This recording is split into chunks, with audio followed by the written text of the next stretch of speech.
RDC Uvira. Le général Gassita, commandant de la 33e région militaire contestée par les Wazalendo, et un groupe de la société civile a quitté la ville Uvira depuis 3 heures pour Bujumbura, selon des sources sécuritaires. Il pourrait prendre son vol pour Kinshasa aujourd'hui. Hier, des manifestations ont eu lieu pour demander son départ. La société civile avance un bilan de 7 morts, alors que l'armée parle d'un mort et 9 blessés. Tukiripoti habari kutoka maeneo ya Kasenga kwetu nyumbani Uvira, na activities zinaanza kama kawaida, zinaanza polepole. Nashukuru Mungu kwa hilo kabisa.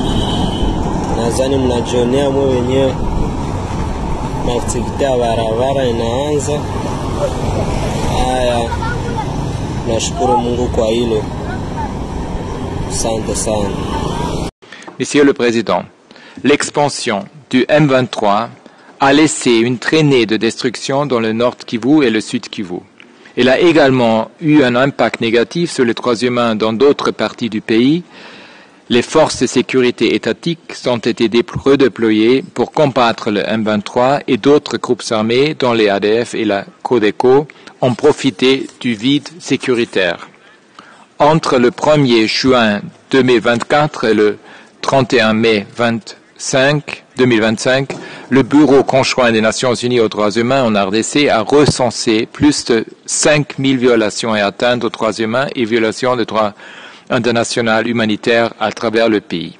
Celles-ci incluent des exécutions sommaires, des actes de torture, de mauvais traitements, des violences sexuelles, et des enlèvements et des arrestations et détentions arbitraires.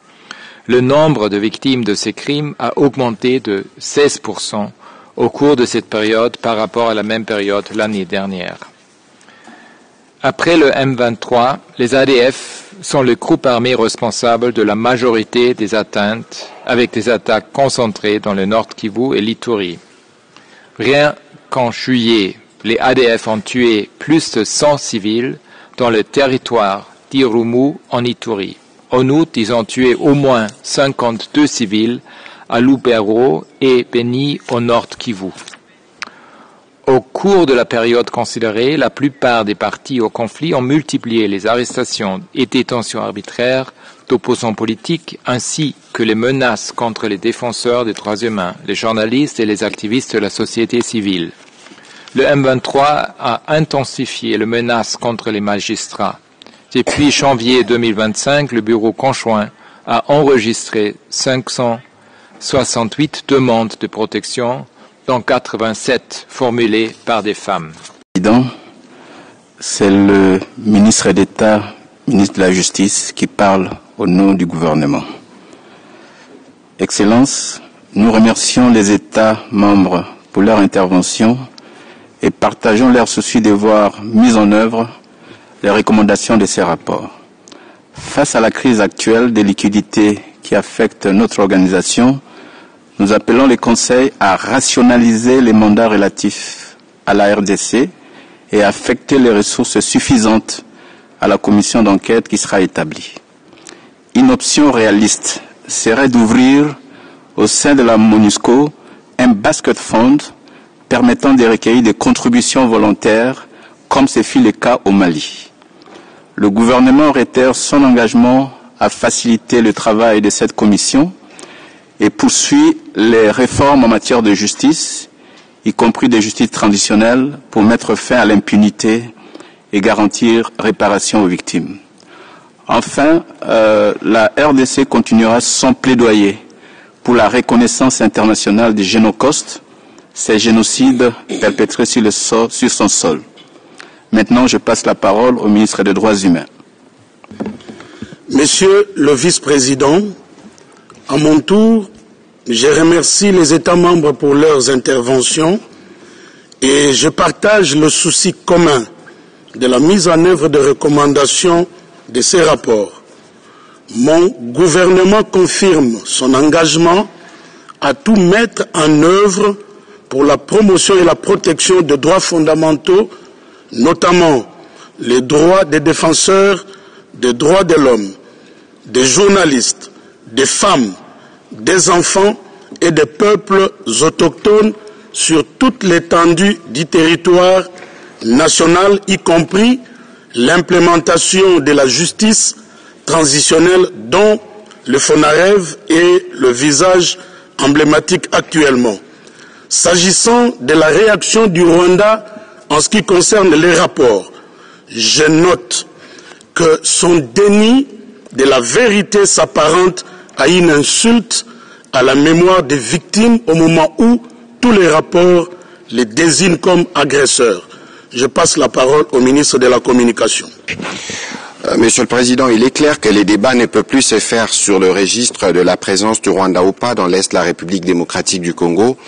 Tous les rapports l'attestent et même les discussions en cours à Doha connaissent des difficultés parce que véritablement le Rwanda n'est pas disposé à aller vers la paix et toutes les difficultés et toute la réalité qui est vécue actuellement illustre la volonté du Rwanda à travers sa brigade appelée M23 de créer un État parallèle. Et c'est pour ça que leur gouvernement travaille à prendre une ordonnance notamment pour déclarer des nuls et de nuls effets tous les actes qui sont posés dans ces contextes. Pour le reste, la République démocratique du Congo reste véritablement engagée dans le rôle qui est le sien pour construire au milieu de l'Afrique un pays en paix qui peut commercer et travailler avec les autres pays pour faire avancer. C'est dans cette dynamique que nous allons continuer notre engagement pour la protection des populations civiles, mais aussi pour la promotion de la liberté, parce que, comme vous le savez, la République démocratique du Congo dans la région est un exemple en la matière.